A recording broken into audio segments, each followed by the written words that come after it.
السلام عليكم ورحمة الله وبركاته. اللهم صل وسلم وبارك على سيدنا محمد وعلى آله وصحبه وسلم. السادة متابعينا ومشاهدينا، طبتم وطابت أوقاتكم عامرة بالإيمان، كل عام وانتم طيبين إن شاء الله كده. يا رب تكونوا بخير وبصحة كده جيدة ومنورينا، وشكرا على تفاعلكم على القناة عندي، وشكرا للناس اللي بتعلق، وشكرا للمشاهدين كلهم، ويا رب دايما كده في زادة مع بعض. سعدون باشا، انا راجع من الشغل اهوت النهارده، وده اخويا الصغير يا جماعه، البرنس سعدون. الله يخليك اخويا الصغير، الله يخليك يا حبيبي. كنا بنزور اختي وابص عليها، طبعا انا كنت في الشغل وراجع من الشغل، فلقيت اختي بتتصل عليا بتقول لي ده سعدون جاي في السكه. قلت لها ماما كلمني وهنيجي نبص عليك. حاجه طبعا انتوا عارفين، عند امي عند اختي حاجه والدتي.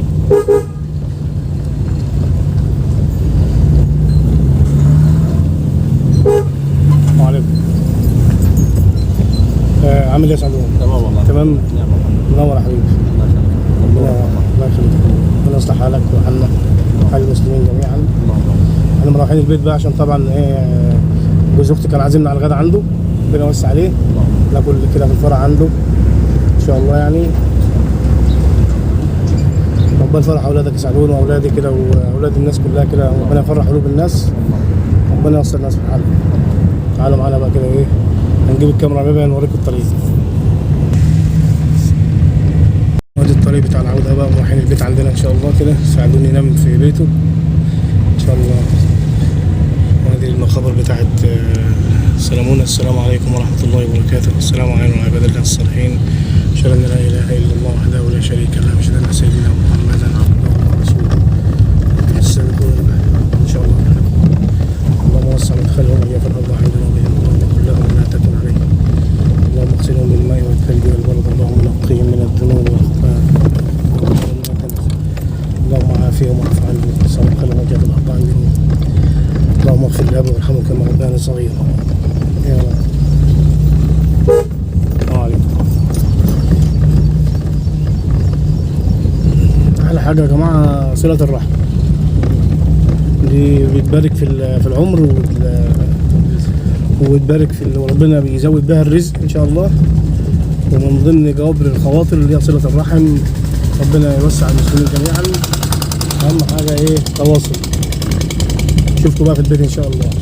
السلام عليكم. أنا رجعت من الشغل من شوية وقلت أريح كده يعني، فقلت لا مش هينفع بقى كده. أنا هطلع للحمام يعني. دلوقتي الساعة حوالي 7 اهيت يعني. رجعت من الشغل وكده قلت هريح واحاول انام. قلت لا، انا هطلع فوق معايا عشان قاعد لوحدي مش هينفع كده. هطلع كده فوق، فان شاء الله قلت اطلع ابص على الحمام.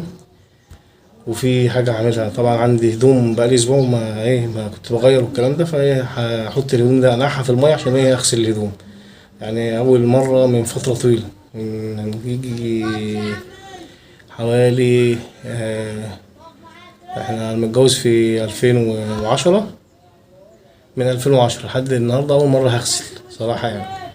كانت ام نيروز والعيال ربنا يبارك في عمرهم، لما كانوا موجودين في البيت قبل ما يروحوا عند جدهم كانوا هم اللي بيغسلوا، ما بنعش من الغسيل. يا دوب انا بقول لهم هروح المكوى وخلاص، اودي الحاجه المكوى وهم يغسلوا. فتعالوا معايا بقى اشوف اول مره اغسل من 13 سنه. تعالوا نوريكم كده هنعمل ايه.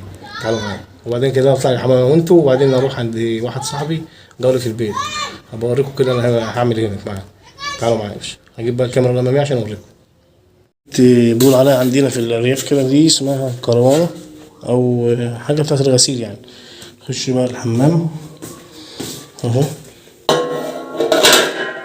ننظم معلش الصوت اللي هو مسؤول الغسيل اهوت. هشوف بقى هنعمل طبعا.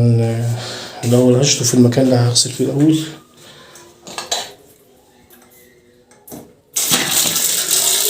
يعني اذا كان ما حطيتش حاجه في عليه اطلاق فانا هغسل عشان هنقع البتاع الحاجه عشان اغسلها.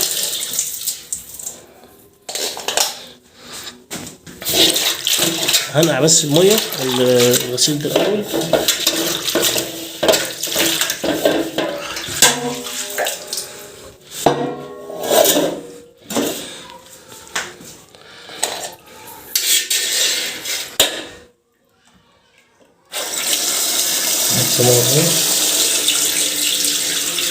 هذه الغسيل من الغسيل هو حاجة بسيطة يعني. هم طمين 2 غسيل بس. دول انا عملت ايه، استخدمتهم في اليومين اللي فاتوا، قميصين وبنطلونين والهدوم بتاعتي اللي بستخدمها، تيشيرتات والكلام ده.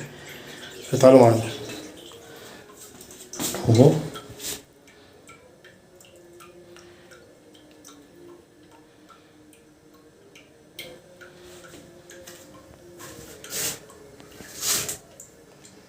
بس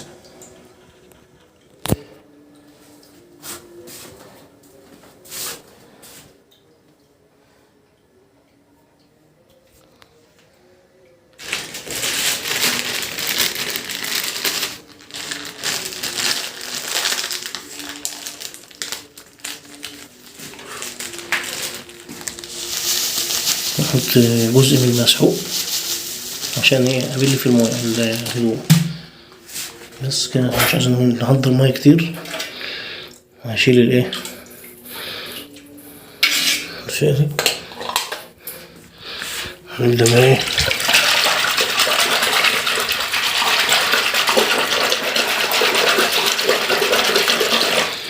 هبدأ ابل الايه الهدوم اللي انا اغسلها اهو. اول حاجة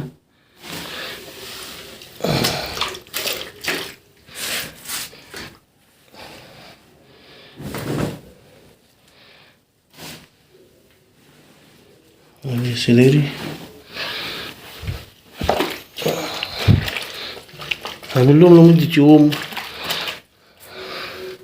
او ايه، هشوف كده انا هعمل ايه.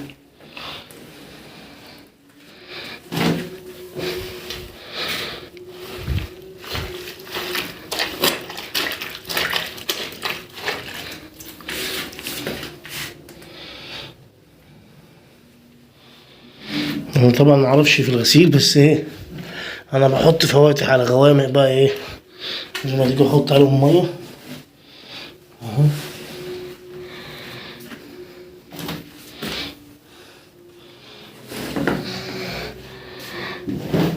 مش عارف بقى هل ضيق ولا كويس للحاجة دي، بس تهيألي كده مش هياخد الغسيل كله.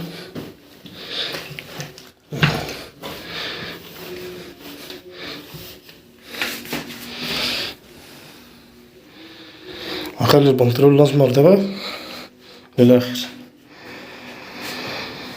اهو، وهفتح المية بقى تاني عليهم.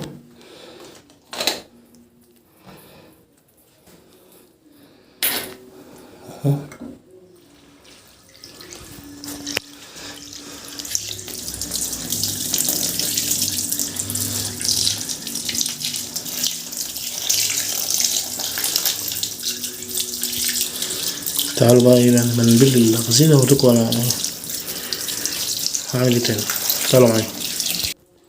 انا مليت الكروانة اللي بيقولوا عليها ديت، مليتها مية، وطبعا ضغطت بايدي على الهدوم عشان ايه كلها تمتص المية اللي موجودة، وزودتها مية.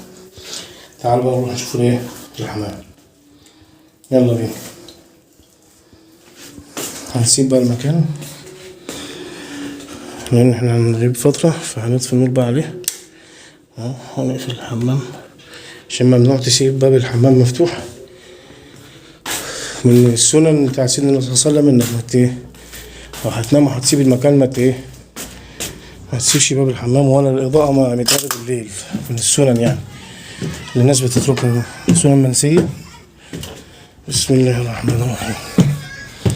تعالوا معانا بقى نشوف الايه الحمام. بسم الله الرحمن الرحيم.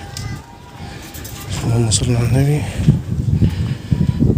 بسم الله الرحمن الرحيم.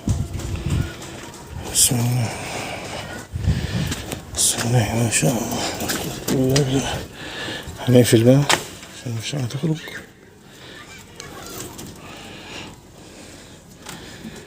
بسم الله الرحمن الرحيم. الحمد لله.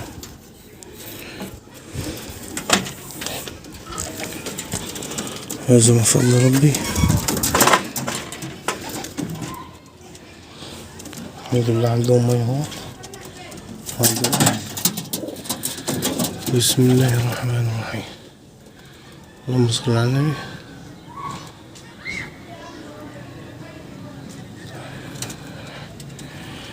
وادي الباقي. بسم الله.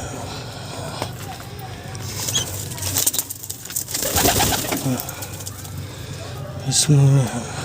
الحمد لله بخير.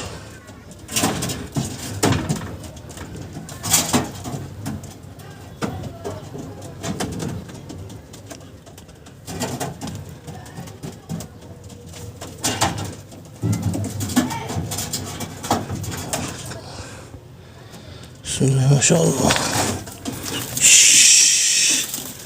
قلت لا ده دي مالها دي. بسم الله ما شاء الله. الحمد لله كويسين كويسين الحمد لله بفضل الله عليهم. هنسيبهم الظاهر هما كده ايه بيبيتهم. تمام الحمد لله رب العالمين بفضل الله علينا.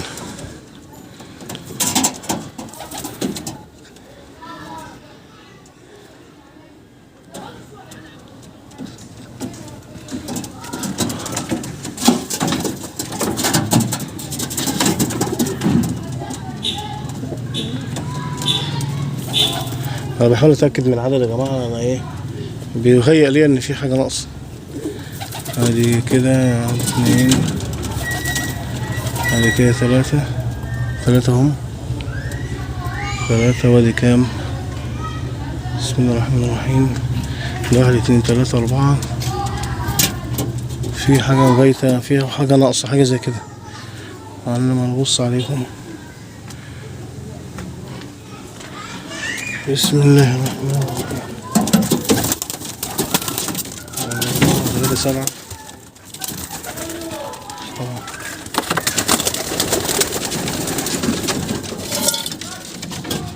مفيش حاجة في الصحيح.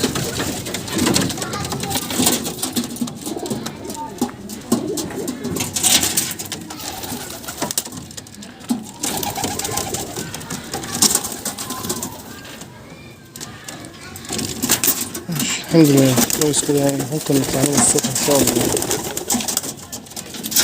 عندهم الاكل اهوت وعندهم ميه والحمد لله هم كويسين بصحة جيدة يعني. نقدر نتحرك بقى ونطلع بره لوحدنا يعني. نشوفكم بقى احنا في الطريق. تعالوا معانا. الحمد لله اطمنا اهو. نخرج ان شاء الله كده ونشوف احنا هنعمل ايه. انا بصراحة كنت نفسي انام بس ايه مش قادر يعني. الجو حر مش عارف انام. خلاص المغرب هيأذن فصلي المغرب كده وتوكل الله وروح عند صاحبي ان شاء الله يعني.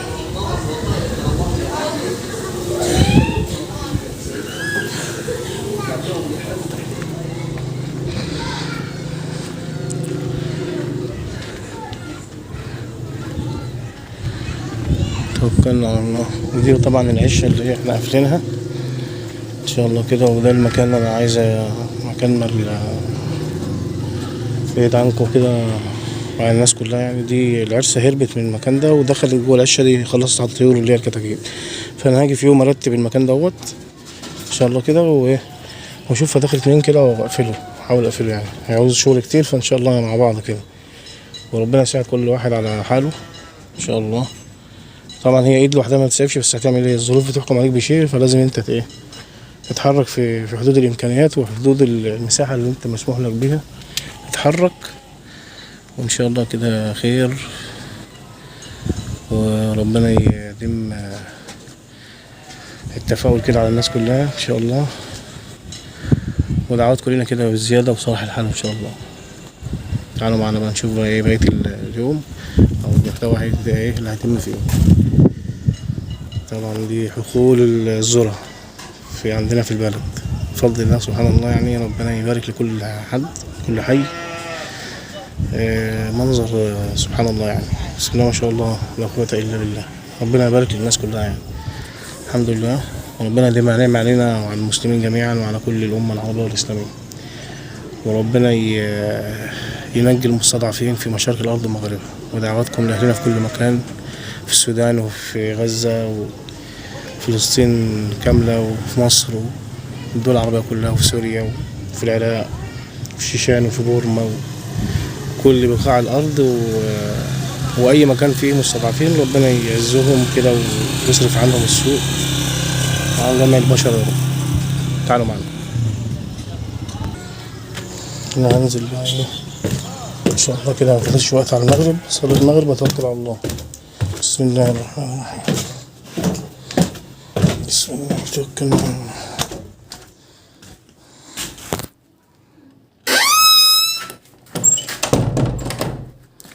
بسم الله. نطفي النور. تعالوا معنا باشا، نشوفكم واحنا خارجين ان شاء الله. بسم الله الرحمن الرحيم. رجعت البيت انا وسعدون اهوت، وان شاء الله تعالى سعدون، يلا هات سعدون بيجيب بيصب لنا حاجه نشربها بعد ما عندك فيه. تسلم ايدك. السلام عليكم. عمل لنا شاي حليب. عليكم السلام. ازيك يا صحابي يا سعدون؟ طلعت ولينا ان شاء الله كده ايه بقى، خلاص نشربوا بقى الحاجه بتاعتنا كده قبل المغرب ما يأذن، واطلع اقعد يا سعدون. قلبت كل حاجه تمام. حبيبي تسلم.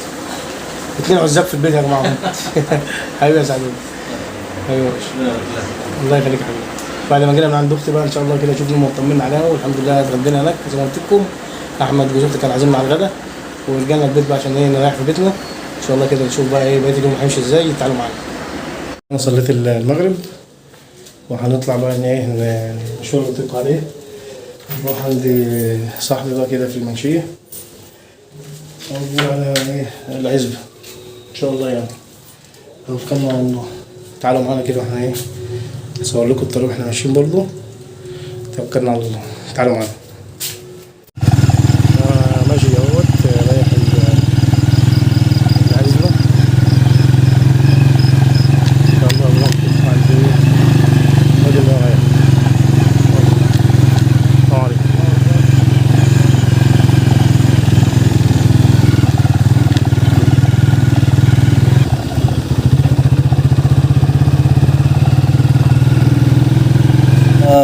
وصلت اول عند الحاج مصطفى المحص، جاري وحبيبي واخويا الكبير اللي بنحتسبه عند الله يعني من الناس المحترمه جدا.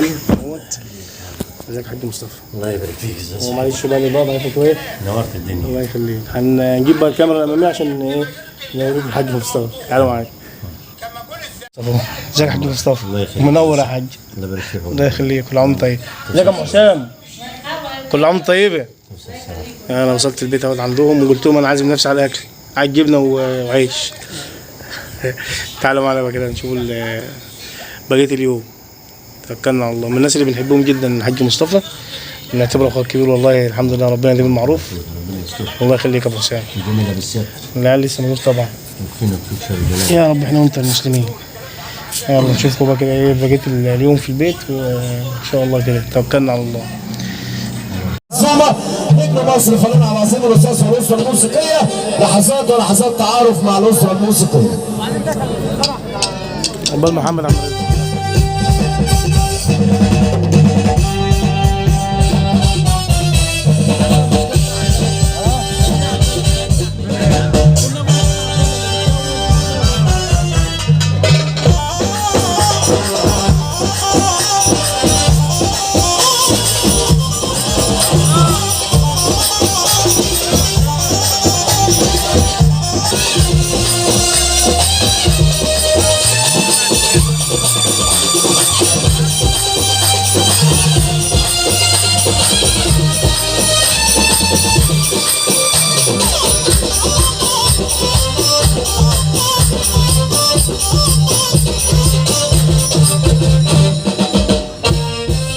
يا عريس جاهز ولا ايه؟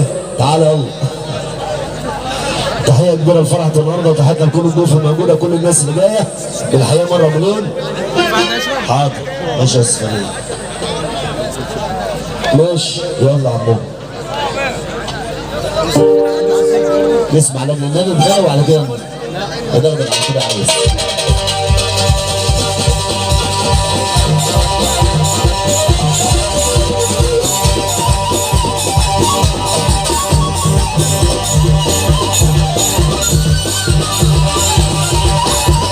كل فايدة كل حبايب. يلا نروح.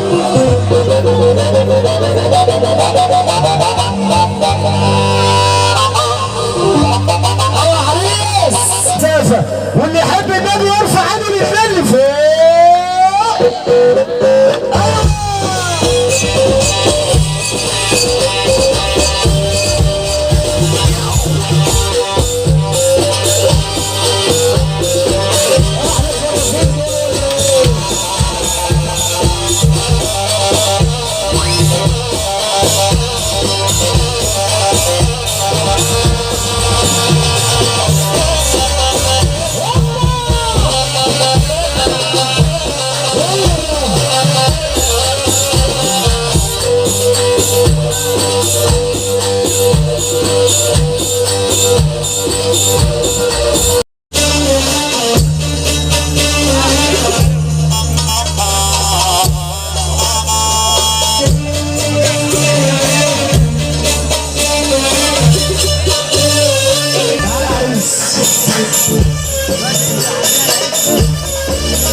السلام عليكم.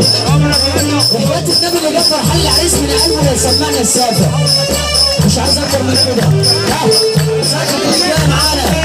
واللي صاحبه راجل يرفع ايده فوق. لو صدقت عيوني لو حسيت بحناني وانا رجع شعوري وما كنتش تنساني تاني.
خلي بالك يا عريس، احنا لحد دلوقتي ما شفناش الناس اللي تحت، صح ولا ايه؟ شغالين الناس اللي فوق.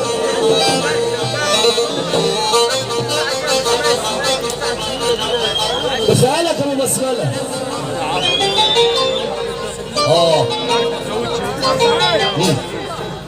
ده اللي عاملين لو سمح يقلب الاداء بقى شويه كده ويروح علينا. روق تعالى كده يا ديشي مصطفى. راحه خالص يا ابو بسمله. يا رب تفرح فرحه زي دي اللي تفوت كده وتسمعنا سافر وانت زي الباشا. ما تشتغلش عزومه الا لما الفرح كله روما على النبي تحت. بالراحه خالص. اللي جاي فرحان الراجل الطيب ده يسمعنا سافر لله يا جدعان. اللي جاي فرحان يسمعنا سافر لله. ما تبصليش يا عم سقف. سقف لله لله.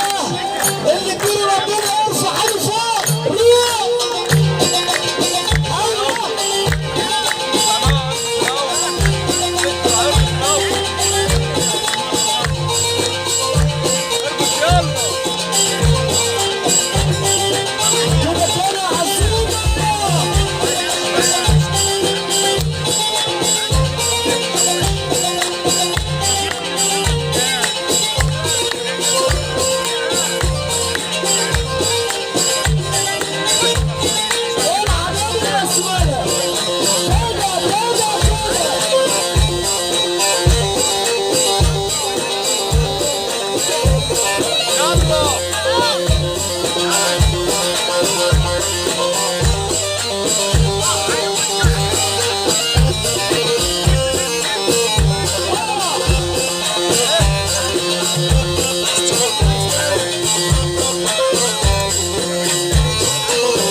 جدعان كتب الضرايب منين اللي ما فيهوش سلطات نشر فلوس